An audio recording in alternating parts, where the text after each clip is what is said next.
شہر سرگودا کے تاریخی تعلیمی ادارے گورنمنٹ امبالہ مسلم ہائی اسکول کے سابق طالب علم اور معروف ہاکی پلیئر عبداللہ بابر نے آسٹریلیا سے پاکستان آمد پر اپنے مادری علمی کا دورہ کیا۔ اس موقع پر انہوں نے اسکول کے principal Sajid Mehboob Khan, hockey coach استاد بشیر، فزیکل ایجوکیشن ٹیچر قبلہ عادل مجتبیٰ اور دیگر اساتذہ سے ملاقات کی۔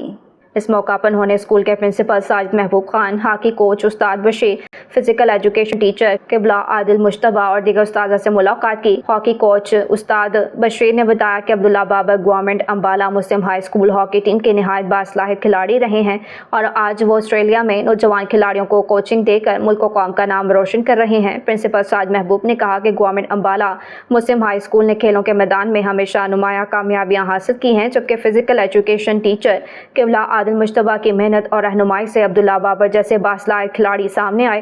عبداللہ بابر نے اسکول کی ہاکی ٹیم کی بہتری کے لیے کھلاڑیوں میں ہاکیاں، کٹس اور نقد انعامات بھی تقسیم کیے۔ اس موقع پر طلباء اور اساتذہ نے ان کے جذبے کو سراہتے ہوئے نیک تمناؤں کا اظہار کیا۔